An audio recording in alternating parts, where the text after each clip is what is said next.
Guys কি অবস্থা তোমাদের? আই হোপ তোমরা অনেক ভালো আছো। আজকে আমরা কথা বলবো ডোরেমন মুভি নিয়ে।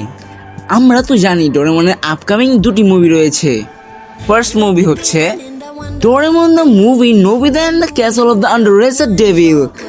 মুভিটি এই বছরে ফেব্রুয়ারি মাসের 26 তারিখে জাপানের থিয়েটারে রিলিজ হয়ে গিয়েছে। তবে টিভি পর্দায় কবে দেখাবে এটা কিন্তু এখন আমরা শিওর জানি না। তবে আমরা এইটুকু জানি যে এই বছরের শেষে এই মুভি কবে বের হবে এর অ্যানাউন্স বের হয়ে পড়বে।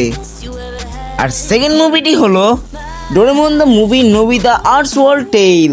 এই মুভিটি নাকি হতে যাচ্ছে জাপানের first of the best Doraemon movie. I guess এই মুভিটি আর্টসের উপর ভিত্তি করে বানানো হচ্ছে। এই মুভিটি 2027 সালে রিলিজ হবে এবং 27 সালে কোন মাসে রিলিজ হবে তা কিন্তু এখনো শিওর হয়নি। যদি তোমরা জানতে চাও এই মুভিটি কবে আসবে তাহলে আমাদের চ্যানেলের সাথে যুক্ত হয়ে থাকো, কারণ আমাদের চ্যানেলে ফ্যাক্ট ভিডিও এবং কবে আসবে বা কেন আসবে, মুভিটির ক্যাটাগরি কি এবং টপ 10 মুভি বা অ্যানিমে আমরা কিন্তু বলে থাকি। তোমরা যদি চাও আমরা এরকম ভিডিও আরও আনি এবং তোমাদেরকে ইনফরমেশন দিই বা টপ 10 অ্যানিমে ক্যাটাগরি সাজেস্ট করি বা এরকম অনেক ধরনের মুভি সাজেস্ট করি, তাহলে আমাদের চ্যানেলের সাথে যুক্ত থাকো।